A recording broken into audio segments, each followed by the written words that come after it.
And we are live. Welcome to the NBA Strategy Show. It is Thursday, February 16th. I am Josh Engleman. I am joined by Adam Scherer. We are brought to you by PrizePicks. Final day of the pre-All-Star break. We're out of here for like 6 days. I'm not going to lie. I'm pretty happy about it. Need the break. But we still have basketball to talk about today. 3-game slate. Got to jam this one accordingly because what else are we going to do? We don't have any real basketball for a couple of days. You guys can play all the other stuff that we have at Stokastic, but get into some hockey, get into some MMA. Golf is going on. There are plenty of different contests that you guys can be playing while basketball goes away. But for now, we're going to break down this NBA slate. So hit that like button, subscribe to the channel, hit the notification bell so you know when everything goes live. Adam, how you doing? How was last night? I'm good. Last night was good. Main slate was fine, pretty much broke even. A couple frustrating things, but was pretty happy with my lineups. But chopped the late slate, played 20 lineups in the 150 max, tied for first. So that went well. Had a good night. Makes me sort of upset that we're going into the break because I've had a few good days in a row, so I feel good. But definitely looking forward to a break. It feels like the last day of school. It really does feel like the last day of school. Yeah, nothing good for me last night. Had my second straight 0 for 2 from the free throw line from a good free throw shooter to ruin PrizePicks once again. So that was fun. Yeah, you should build a better free throw model. I ran the numbers today on the process. 1 in 491% chance, excuse me, that those guys both go 0 for 2 on back-to-back days. I have something stuck in my throat. I don't know what's going on.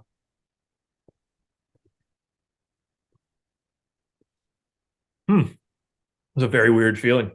Oatmeal. Yep. Straight oatmeal, I think. Yeah. Vooch. Based on the Darko projection system, they've got him as like an 82, 83% free throw shooter, and the dude missed both of them. So somehow even worse than the Kevin Huerter version from the day before. Yeah. Did it in the first half, too. It's great. 0 for 2 in the first half. That never got another one. Like, he doesn't shoot a ton of free throws, but couldn't even bail himself out. I'm awful at those things. So I took under 4.5. We'll get to these sorts of props later, but I took under 4.5 made free throws for Devin Booker today. So I'm quite confident that dude's going 5 for 5. Yeah, sounds about right. Well, we got a lot to talk about for today because on 3-game slates, there's no wiggle room. You kind of got to talk about anybody that is going to play. It's just, you really, the margins get really thin. Anybody that could be value becomes value. So if you're interested, I am ready to start this one off. What if I'm not interested? I mean, you are welcome to bounce. That is not going to be my problem whatsoever. I've already proven today that I can do a show by myself. I have no problem doing it once again, but I have a feeling you're going to get a DM about it. Yeah, Josh offered, I don't think I have that kind of power. The Milwaukee Bucks Sorry, are 7. I didn't know that I couldn't do that. All right. Milwaukee Bucks 7-point favorites in Chicago. 229 total for this one. For the Bucks, there is at least a little bit of news here that matters. We've got no Jay Crowder, which we know. We've got no Bobby Portis, which we know. But Pat Connaughton is out for today. Giannis is probable. Lots of ownership coming into 3 separate guys here. Giannis is 35% owned. Drew Holiday is 35% owned. And Chris Middleton is 40% owned. So it doesn't look like we could even get out in front of what we want to happen for Middleton. As you look at the Bucks for today, what's the first thing that stands out for you? The main 3, they're all obviously pulling a ton of ownership, like you said, but I think it's fully deserved. Giannis at 12.7 is correctly priced. But with it being a 3-game slate, those raw points just become an even bigger deal. You don't have as many mid-range options that are capable of giving you 60-plus fantasy points and making Giannis potentially irrelevant. He's the highest projected scorer on the slate by about 14 points ahead of Anthony Edwards. You don't have anybody else remotely in Giannis's range. So it makes that price tag completely warranted and makes him a priority. Middleton's underpriced at 5,500. We're seeing him play 24 to 25 minutes consistently. He's averaged about 1.45 DraftKings points per minute since coming back from his injury. He has, shot well better than you can expect. But a big part of that is that he's playing basically every minute that Giannis isn't on the floor. So it's not an apples to apples, like, oh, you're getting 25 minutes of Chris Middleton. You're getting like the most productive minutes from Chris Middleton possible.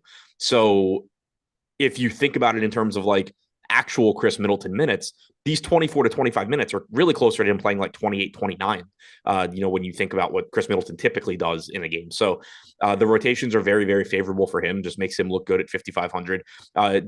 If you wanted to point to a negative, that game did go to overtime last time out, and he did not play, which suggests he is actually on a very hard cap here. You see teams frequently where it's like, oh yeah, he's capped, but overtime minutes don't count. They didn't do that with him, so you can't. I'm not at all expecting that you like suddenly get 27 or 28 minutes from him today. Maybe you do, but I'd be more surprised than if he had played overtime last game. But even at 24, 25 minutes at 5,500, he looks great. Drew Holiday's still cheap at 7,500. All three of those guys just look really, really good. I have no issues. They came in a little light for me on my first run, so I'm anxious to see how that ends up playing out. I assume you have no issue playing all three of them together just because of Middleton's price tag. Yeah, no, I mean, it's a 3-game slate too. Right. What do we want to do here with the rest of Milwaukee? How do you think Pat Connaughton being out affects the rest of the minutes? Does that create anybody interesting? We've got Brook Lopez and Grayson Allen, both around 15% owned. Not much else coming in anywhere else. Like, is this a Joe Ingles day? Point guard, shooting guard eligibility for Ingles? That's interesting. Where else do you go for the Bucks, if anywhere? Yeah, I'm curious to see who starts. I assume it's going to be somebody kind of useless like Beauchamp, but I mean, even he's Wes 3K. Matthews. Yeah, or Matthews. Beauchamp's 3K, shooting guard, small forward. Like, it's a 3-game slate, so if he starts, he's playable, but you still aren't going to feel good about it. You could certainly see more minutes from Ingles here. He played about 28 in regulation last game, so that was good to see. He's still really inexpensive. Not a great point per minute guy, but cheap enough, and on a slate where you are really looking to get to Giannis, guys like Beauchamp and Ingles certainly could step into a bigger role. You could get Javon Carter starting at 3,300. Yeah. I didn't get to much of this Milwaukee team. I'm honestly a little surprised. I think I've got just an absolute overwhelming amount of one of these teams that we're going to talk about shortly. And by shortly, I mean next, unless you have anything else that you want to add for Milwaukee. I think Milwaukee's just an easy team to talk about. They've got three guys that are obvious talents that you just get to. And then it's not as if any of these other guys, like, good luck sifting through whatever's left for the Bucks.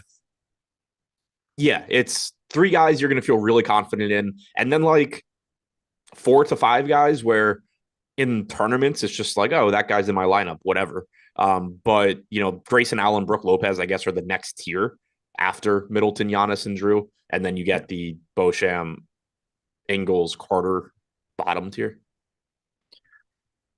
We go to Chicago. Now, we can't really talk about the Bulls yet because for some reason the Bulls are on a back-to-back heading into the break. I really wish they would have just made that a little bit easier, but they certainly didn't.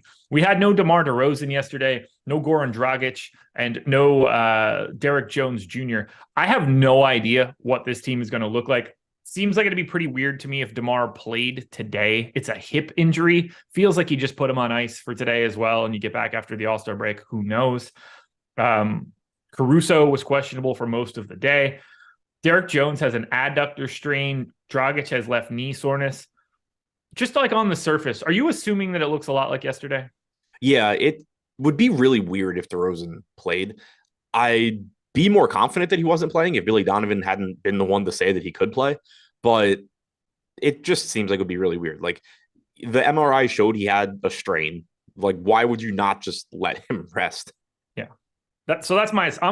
I have projected the Bulls the same way that I projected the Bulls yesterday, and if that's the case, I'm honestly a little surprised to see them only at roughly 15 to 20% ownership across the board. I think the Bulls are getting wildly underrepresented in our ownership.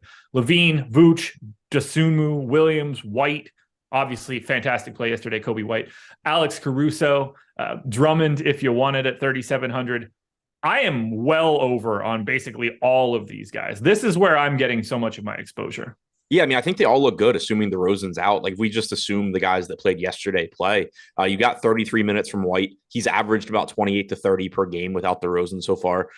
Shot really, really well yesterday. You can't expect that to, happen again. But still, certainly offers value at 4,100. The Sunmu played north of 40 minutes. He's 4,200. If Dragic is in, you can shave a few minutes off of these guys, but it's not a huge difference. Dragic probably plays like 12 to 14. So they're both going to look fine. We don't know if Caruso is going to play today. Right now, we appear to have him projected out, which is making White and the Sunmu look even better. Levine, you got the ceiling game from him, made up for that game against Memphis where he was wildly disappointing without DeRozan and burned everybody. I wish he had done it again yesterday, but he didn't. But you get that, huge ceiling from him, increased playing time typically without DeRozan, played almost 43 minutes yesterday. Vooch played 36 and a half yesterday. You get increased production from him without DeRozan. Granted, he sucked yesterday, but they're both going to look good. Levine should be the easier one to get to, just given the shooting guard and small forward eligibility, but also a 3-game slate, so not as much opportunity cost at center for Vooch. They're both going to look good. If you get to some Pat Williams at 4,500, that's fine. If you decide to gamble on Drummond and hope Vooch gets in foul trouble, that's reasonable as well. Yeah, this team just looks underrepresented. It's even crazier to me if we don't have Caruso in.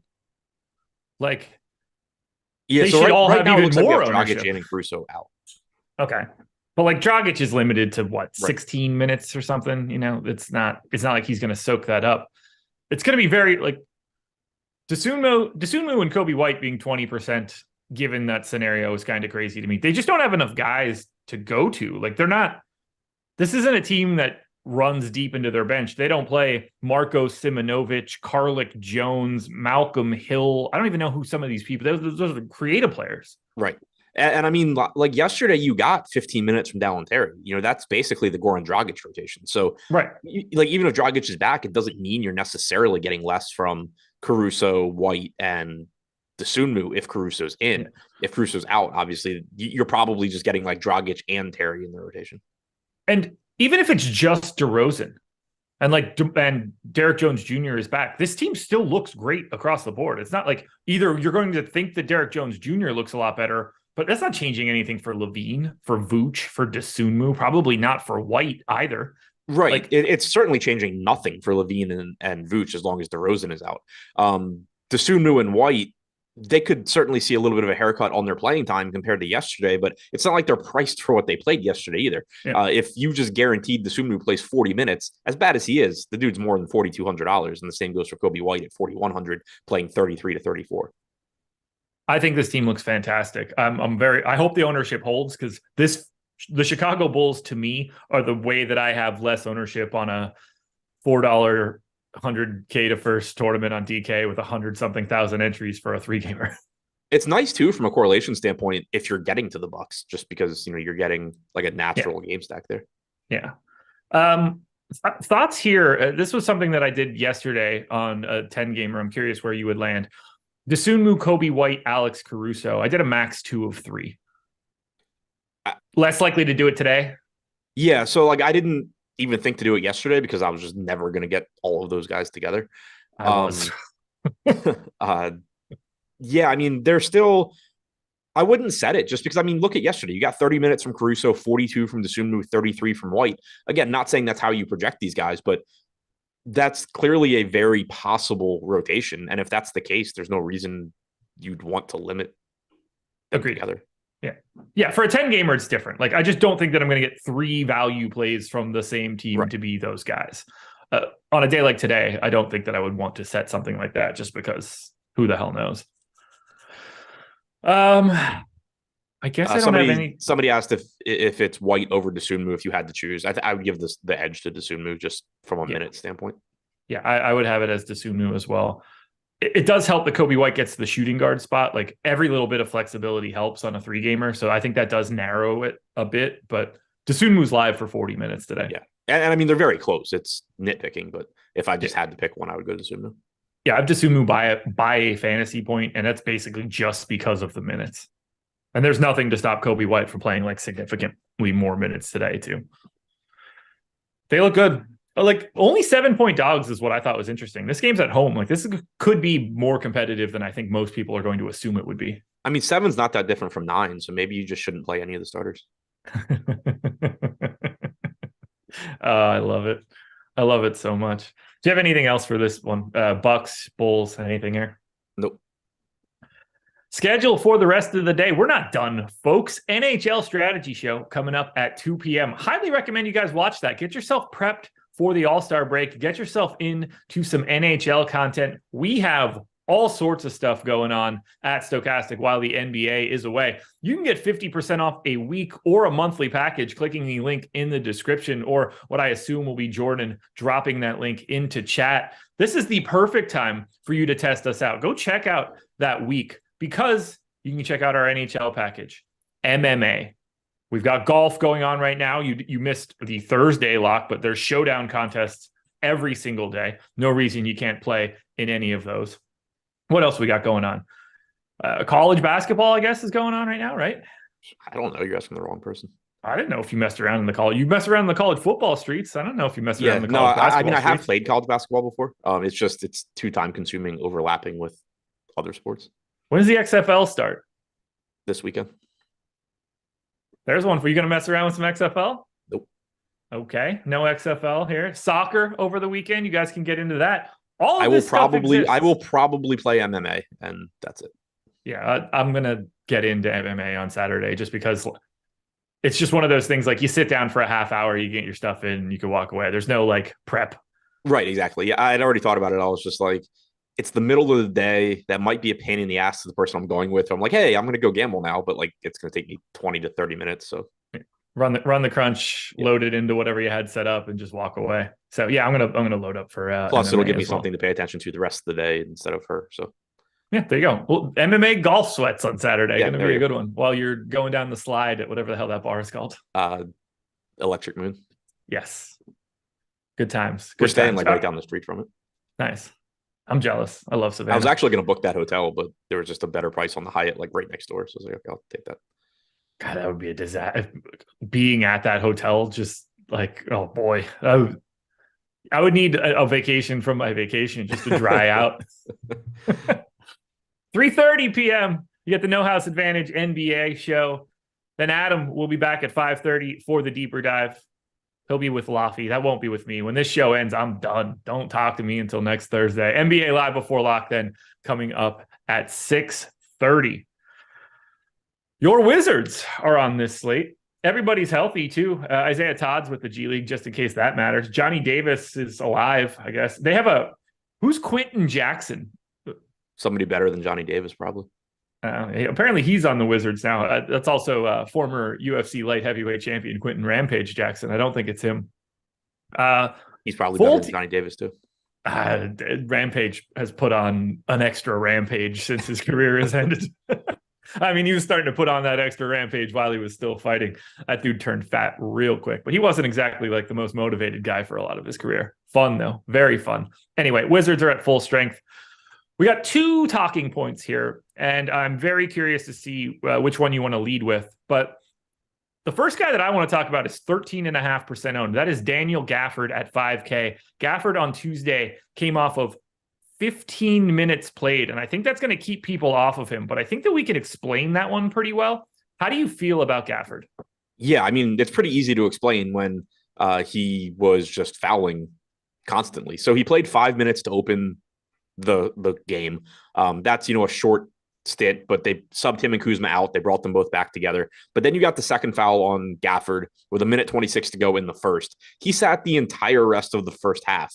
Starts the second half, picks up 2 more fouls in 4 minutes and 36 seconds, goes back to the bench, comes in to start the fourth quarter, picks up his 5th foul 3 minutes and 49 seconds in, and then just never comes back into the game. So, or 5th foul, rather. I don't remember what number I said, but 5th foul, 3:49 in, doesn't come back into the game. You can just throw away what he did last game entirely. There is still reason to be concerned about his playing time overall. Like, I think it's likely you're getting, low to mid 20s as opposed to him pushing 30 now that you have a fully healthy Wizards team, but certainly not concerned because of anything that happened last game. The other interesting piece that I think exists for that one is, let me just pull this back up so I have it in front of me. Otherwise, it's not going to be all that helpful. What in the world? How did I lose this already? I had this tab open. I had like a really good talking point. Now I'm just whiffing on it pretty aggressively. I don't know. I can't even help you out because I have no idea what you were going to say. Neither do I had Popcorn Machine locked and loaded. I think I looked at the wrong game earlier today and then talked about the wrong game in my PrizePicks video for Gafford. I'm just noticing that now. And I don't totally know what I was looking at. I had Washington basically like playing Dallas in my head, and then that wasn't the case at all. And I conflated Washington and Minnesota and was giving Gafford closing minutes, not against Dallas because they're not big. I talked about that in a video. I absolutely 100% misspoke in my PrizePicks video earlier today, and I'm going to get, I mean, everybody's gonna be like, what in the world is this guy talking about? I shouldn't listen to it. I'm realizing it now. I definitely talked about it like that, and it's not the case. They played the Blazers last time out, not Dallas. Because I was like, oh, in my mind, I was like, he didn't close, but like they're never going to go two bigs against the Mavs. Like you're just going to get Porzingis at the 5. Like I had this whole thing, and none of that's real. To be fair, the Blazers were closing with Lillard, Thibault, Reddish, Sharp, and Eubanks. So your point stands. Yeah, so it's not out of the realm of possibility that he closes here, particularly in a matchup against Rudy Gobert. Like it would fit any sort of closing lineup where you could still have Gafford out there. So I like Gafford at 5K is the summary. I am unquestionably a moron though, so let's confirm that for sure. What do you want to do here with the rest of your Wizards, who are all like 15 to 20% owned for Kuzma, Beal, Porzingis, Morris? And I don't have much to add to that. Like nobody looks good. Everybody looks viable. Yeah, they all just look like solid plays. Porzingis' price tag dropped to 9,200. He looks good. Like he's a 1.3 fantasy point per minute guy, should give you low to mid 30s. Good matchup. Kuzma at 7,900, massive game last time out. His price tag dropped a little bit. It was good to see him get full minutes in his return. He played 36 minutes. There's no reason to think he's not playing huge minutes today, and he's reasonably priced. So he's probably the easiest guy to get to when you consider salary and positional eligibility on DraftKings. Porzingis would be my second guy, but then Beal, Morris, Gafford, all of those guys look fine as well. Nothing that I'm truly prioritizing here, but 5 guys that just look like good plays. And then, with it being a 3-game slate, if you start getting into the $5,100 Avdia or $4,100 DeLon Wright, that kind of stuff is okay with the slate size, but nothing that I would feel too good about. By the way, Chat was just talking about it. We're not going to talk about them today, but Kevin Love taking a buyout. Yeah, saw that. So it makes it weirder to me that he didn't get moved at the deadline. Yeah, it makes no sense to me. It was a perfect way to like allocate some salary and bring something back if you wanted to. Yeah, because like the only explanation I had was that Love just wanted to chill in Cleveland. Yeah, like they don't have cap room. They have no mechanism to like add people like that. So very surprised that they didn't try to use something to bring somebody in. Not that matters here. One other guy I wanted to touch on here for the Wizards. We saw DeLon Wright and Monty Morris play a bunch alongside each other on Tuesday. How are you reading into that? Yeah, I was going to say, going back to, the closing lineup, if it's not Gafford, there's a good chance that it is DeLon Wright. He played 29 minutes in a game where Monte Morris played 28. That's certainly pretty appealing, especially because he's not getting any ownership. I don't think it's any sort of a guarantee that you get that same sort of playing time here, but you absolutely can. And he's just not pulling ownership at 4,100. Today's like, I know that everybody is sort of generally on the table. There's no chance you'd be getting to Kendrick Nunn, correct? I mean, he's 3,300 on a 3-game slate. Him and Kispert are similar to me, where like they're cheap enough. I'm not really getting there, but like in 150 lineups, if you do, like, I'm not going to like, not that I ever take anybody out of my player pool, but like, I can't guarantee I don't have any of them, but I'm certainly not looking at them thinking that like they're good plays. Okay. Any rules or anything that you would be setting for Washington? Probably max 2 of Morris, Wright, and Gafford. Okay. That makes sense. Or even max 2 of Morris, Gafford, Avdia, Wright, Nunn, Kispert. Like the closing lineup is Porzingis, Kuzma, Beal +2. Yeah. Right. Yeah, that's a good point. That like those, barring injury or something, nothing else is happening for those other 3 guys. They're just going to be out there. Right. All righty. And outside of Nunn and Kispert, like Gafford, Avdia, Wright, they're all cheap, but they're not really cheap enough where if they don't close, you really want that much of them. Yeah. Yeah. If Gafford's going on like a block party and still not closing, like whatever, you're just going to miss that on the 1% opportunity. Right. And you're still going to have him. You're not saying Yeah, like you just won't have him in a lineup that also has DeLon Wright and Monte Morris. right. Anything else for your Wizards? No. On the opposite side here, we have the Minnesota Timberwolves. Stop me if you've heard this before, but Kyle Anderson and Rudy Gobert are questionable. That's wild. Brand I new wouldn't have news. guessed that. No, brand new news there. And Karl Anthony Towns is still out. 50% ownership coming into Mike Conley, 45-ish to Edwards and Gobert. We saw Conley get 32 and a half minutes on Monday. I don't really know how I want to project his minutes. 50% Conley seems too high, but I really like Edwards and Gobert. Edwards down to 9K, shooting guard, small forward. This is a guy that was over 10K not that long ago. 3-game slate. To me, he's like the easiest pay up guy to get to today. Yeah, this is especially if you're not going Giannis. Like if you are going a little bit more balanced and you're ignoring the Grayson Allen type guys today. Anthony Edwards is a great place to start. Only 9K, shooting guard, small forward, good matchup, looks fantastic, pulling 42% ownership. No real issue with that. If Gobert's in at 6,200, he looks great. If he's out, then once again, Naz Reid looks great. He's down to 4K. One of those guys is going to be a top option. It's just a matter of which one. Mike Conley at 5,200 looks like a good value. Probably getting a bit more ownership than he deserves at 50% when you consider that, even just on the other side of this game, a similarly priced Monte Morris is getting 14%. So that's a spot where, Conley certainly looks better than Morris, but I don't think it's like 3-1 better. But yeah, all three of those guys look really, really good. Yeah, I got to quite a bit less. Like I got the 30% of Conley instead of 50. It makes me kind of happy. I think that he could just settle back into that 30-minute game range that like you're used to seeing for him. Also, speaking of Conley, and I tweeted something about this the other day, I fully expect Rudy Gobert to be a better fantasy player going forward than he has been so far this year. Until Towns comes back, 100%. I don't know how much Towns is going to matter. Well, once Towns gets back, that's just like another human being that definitely wants the ball and stuff. Yeah, Whereas, but for right now, I think he's going to look great. Gobert's production hasn't really changed with or without Towns this year too much, and I think that whether Towns is on the floor or not, Gobert is going to be better with Conley than he was with Russell. I mean, that I agree with for sure, but I have a feeling they're going to get really weird when Towns comes back because they've been pretty good since he's been out. And I don't know what kind of changes they're going to make. I'm very curious to see how this team looks and like what kind of stagger they set in place. Who like the two-man. They're going to do something with Conley, Edwards, Towns, and Gobert, where like two of those, you assume Conley and Gobert are going to play a lot together. And then I guess Edwards and Towns are going to play a lot together is the way that I expect this to happen. So I'm really curious to see it as we move forward.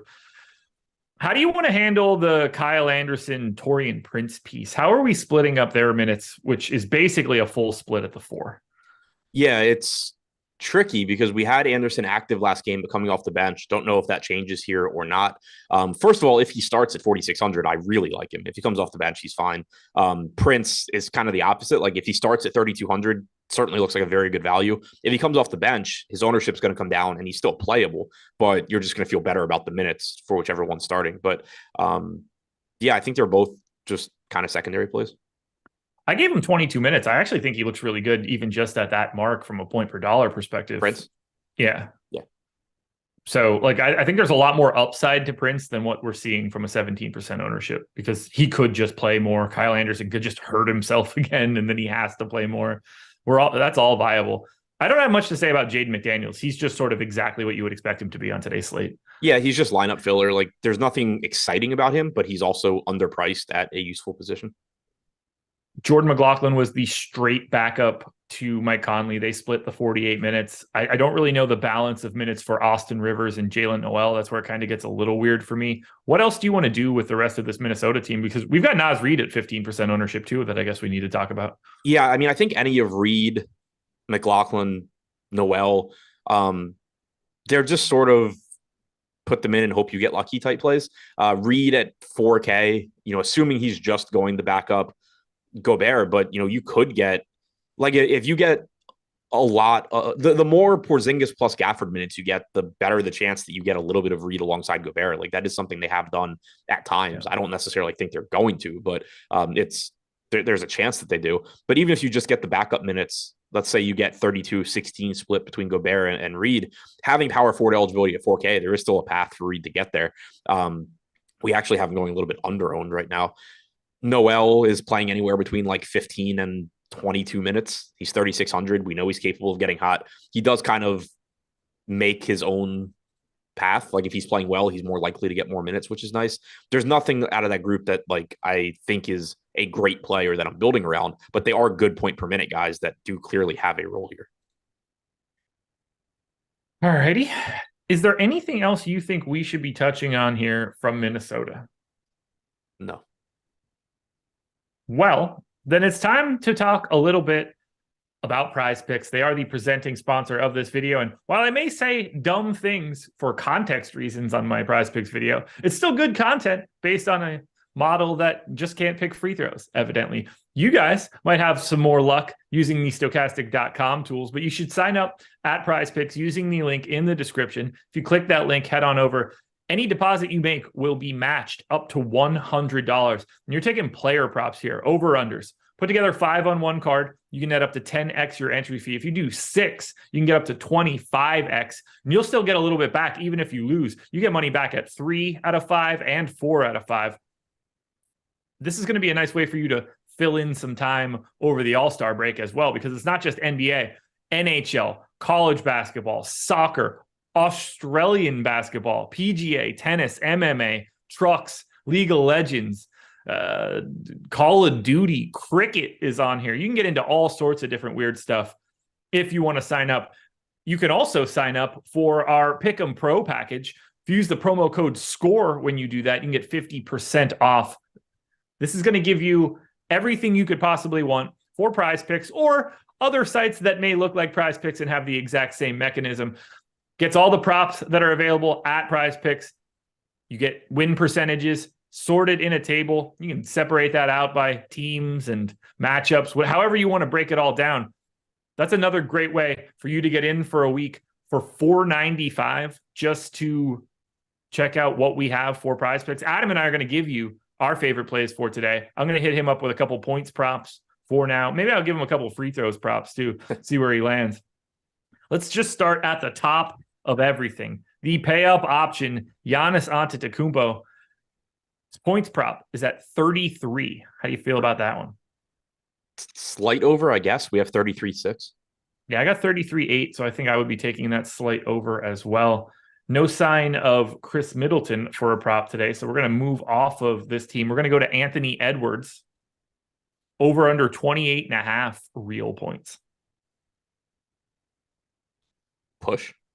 I actually have the under, which is kind of wild to me. I have it at 27.3, which is a testament to how much I like him on DraftKings. Like, that's how much I know his price is wrong. I'm under on his prop and still think he's like the best play that you can get to. How about your boy, Kristaps Porzingis, 23.5? Slight under. I got 22.9, so I think that's a slight under for me as well. One more. Since this guy's pulling 50% ownership, it's probably worth a look. Mike Conley, 11.5. I need to find him. Over. Yeah, I got it at 11.9. I don't know if I'm going to be touching that one either. We'll do one last one. Daniel Gafford, since we talked about him a bunch. His line is at 9.5. I have this as a very easy over. We have 9.8 in 23.5 minutes. I think that's fine. Okay. Be more likely to lean over there, just falling into a couple extra minutes. Be more likely to just not bet it. There you go. No respect for your Washington Wizards. PrizePicks, everybody, make sure you're signing up there. Highly, highly, highly recommend it. As long as I don't have to pick free throw props, I'm giving out 60% winners on my video, so make sure you're tuning in. Ready to close this one out? Late night hammer. Clippers, 1.5 point dogs in Phoenix, 224 total. This one tips off at 10 o'clock. By the way, half hour late lock here. Milwaukee, Chicago starts at 7:30. For the Clippers, they are without Norm Powell for today, which is interesting. There is no ownership coming into this Clippers team. 15% to Kawhi and Paul George, 15%-ish coming into Marcus Morris, 10% coming into Bones Highland. Is Bones Highland the best play on the Clippers today? I'm pretty sure the answer to is Bones Highland the best play is always no, but yeah, he looks good. Yeah, I don't look, minutes are going to be weird for this team. I don't know who benefits the most with Norm Powell out. Let's start with Kawhi and Paul George, though. 9,100 for Kawhi, 8,500 for Paul George. These guys are both getting 15% ownership, which is reasonable, I guess, but we are pretty aware that they're on a bit of a minutes limit. Do you like the idea of getting to Kawhi and Paul George today? I mean, this minutes limit is bullshit for one, but relatively, like you got 31 and a half minutes from George with 2.5 minutes of garbage time last game. You got 34 and a half from Kawhi with 2.5 minutes of garbage time last game. They're still playing minutes. They're just playing like 32 to 34 and 34 to 36 instead of, adding two more on. So they both still look good here. I prefer Anthony Edwards in this price range, but I don't think Anthony Edwards should be pulling 3 times the ownership of either of these guys. So I think that they are good Anthony Edwards pivots in that Edwards projects better. Edwards is the guy that I want to play the most of the group, but there's just a big ownership gap, and it's a way to maintain your ceiling while losing a little bit of ownership. Okay. Do you have a preference between the two? George, just because he's cheaper and has guard forward. Okay. We got 28 minutes out of Ivica Zubac last time out. Could have potentially played more. He was out there. Plumlee was basically the straight backup. They didn't really mess around with anything else. If they're going 48 minutes to just centers, how do you feel about Zubac and Plumlee? Not great about either one. 5,300 for Zubac, 5,400 for Plumlee. Similar fantasy production from those guys. Last game, you did get 28 from Zubac to 17 from Plumlee, and then, a couple minutes of garbage time. So I would give the edge to Zubac just based on the rotation we saw last game, but I do expect that to be very volatile going forward. I think that either one of them are interesting tournament plays just because, if Zubac plays 28 minutes, he does look decent at 5,300. Similarly, if you got like a 24 to 26 minute game from a 1% owned Plumlee on a 3-game slate, that would be pretty appealing also. What else do you see here? Is it Terrence? Who's getting the benefit for Norm Powell being out? Is that big minutes out of Eric Gordon, who had been playing 30 minutes a game for Houston? It's not like he can't just go out there and play 30 minutes today. Is it Bones Highland? Is it Terrence Mann? Where do we go with the rest of these minutes, and what does it create? It just creates a situation where I think that there's upside because of volatility in the rotation, but also not a lot that you can point to and feel really good about. Last game, you had 25 minutes from Powell, so you have that opening up. It's probably some combination of Highland, Gordon, maybe Batum getting those minutes. Marcus Morris only played 23 and a half in that game. I expect he'll play more today. So I don't necessarily think that there's one guy that projects all that well because of Powell being out, but it just increases the likelihood that some combination of Highland, Mann, Batum, Gordon has a good game. Are you setting any rules for this Clippers team because of how weird they are? Max 1, Zubac, Plumlee. Sure. Probably not. I mean, I don't want like 3 of Highland, Mann, Gordon, but I don't think I'd really get it anyway. Okay. Yeah, I don't think we're going to Eric Gordon's going to fit into this team as a guy that's not going to do much other than space the floor and play some defense. And at 4,700, he needs every bit of 30 minutes to even look functional. I didn't get to him at all, and I don't expect to unless you start really projecting his minutes out. Is there anything else we should be touching on here for the Clippers? Do you think they rest anybody? I have no idea. Okay. Just, you never know with these guys. Yeah. I don't think that they do, but all bets are off. Yeah, I mean, if we didn't have an injury report, I'd be more concerned, but It's also not like it would be surprising if at 4:30 you find out that George and Kawhi are now questionable. Yeah, that would be a blast too. Well, folks, we're going to close this one out with the Phoenix Suns. And the Suns, like I said, are 1.5 favorites at home. And I think we've established that Josh Okogie is going to play some minutes in the starting lineup, coming off a 39.5 on Tuesday. He's 37% owned on DK today, 4,900 shooting guard, small forward. I think he's under-owned at 37, just given what I'm seeing. Yeah, I was really surprised he still played that many minutes, even with this team getting more bodies. So I still don't totally trust it, but he has been playing well. We know he's a good point per minute guy. I don't have any issue with him. Shooting guard, small forward, 4,900. He looks pretty good. I still just don't totally trust the minutes. Like TJ Warren played 7. Baisley didn't play at all. That may or may not continue going forward. There's still just ways when you look at this team and, Okogie could lose minutes, but still, if he plays 30 to 32, even he's going to look pretty good. Yeah. I like the flexibility. I like the price tag. And 37 really isn't all that high for a 3-gamer. And like, I don't think that there's any, I think it's really hard to project him for anything less than like 32 minutes today. Agreed. So he kind of just is going to show up by default. 20% ownership going to Paul and Ayton. Barely anything coming into Devin Booker at 8,900, who just shot the lights out in 29 minutes. I can't imagine they're ramping him up. I gave him 30. To me, that's like his ceiling for today. What do you see for the rest of Phoenix? Chris Paul looks good as usual. 8K is a reasonable price tag for him. That's one way you can pivot from Drew Holiday, who's going to pull more ownership. DeAndre Ayton gives you a massive ceiling at 8,300. He's pulling 20% ownership. No issues with that. Coming off of a 37-minute game, I expect 32-ish on average from him, but still certainly a massive ceiling there. I think it's difficult to get the Booker. On the one hand, it's a 3-game slate. He could shoot the lights out in 30 minutes or just play more than 30 minutes, but I assume you're getting around 30 minutes from him. And at that price, like, he's $100 less than Anthony Edwards. It's just going to be tough to get to there. Torrey Craig, I think, is a reasonable pivot away from Okogie if you needed to save ownership. I prefer Okogie, but it's a $400 discount to Craig. Craig started and played 30 minutes last game as well. He's going to beat Okogie a decent percentage of the time. So that's one way you can save ownership, even though he doesn't project as well. Anything from the rest of this bench, I find it hard to want to get to like Damian Lee or Ish Wainwright. Those guys are there and they're playing, but neither one of those guys are great per minute guys. I think this is probably the least appealing bench we've talked about. I agree.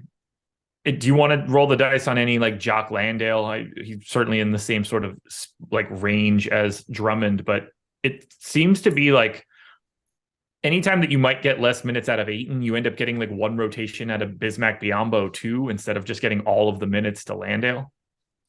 Yeah, I was going to say, that's kind of the concern is, like, I'm not enamored with like the Drummond to play either, but like if Derek Jones is out and that team's shorthanded, at least if Vooch gets in foul trouble, Drummond is playing more minutes. If Ayton gets in foul trouble, Landale's playing more minutes, but not necessarily enough that you actually want him. Hell, they might even go to Baisley at that point too. Right. Yeah, I don't think that there's much to really talk about for Phoenix. This late night, like this last game is relevant in terms of like, you're probably going to need a piece from it on a 3-game slate, but there's nothing that just looks like really good. If Josh Okogie is the best play out of Phoenix and the Clippers for tonight, like the final game in that 10 o'clock sweat is really unappealing. Yeah. Like I like this as a tournament team. I just think they're a lot more difficult to prioritize than Milwaukee, Chicago, Minnesota. Yeah, this is a weird sweat too, because heading into that 10 o'clock game, like as you're getting into the second half, you're really trying to dodge like 12 different outcomes because there's just going to be so many different permutations of guys from the Clippers and from Phoenix that it's not just one guy. There's not like a bunch of dudes soaking up 40% ownership. It's like a lot of 15 to 20% guys. So it can come from any direction if somebody gets hot. Just looks weird. What do you think of this slate? I think for a 3-gamer, it's actually kind of interesting. So do I. I really hate that they're doing the $4 on draft. I wish it were 5 or 6 just to bring that field size down to like a little bit smaller, 80. Yeah.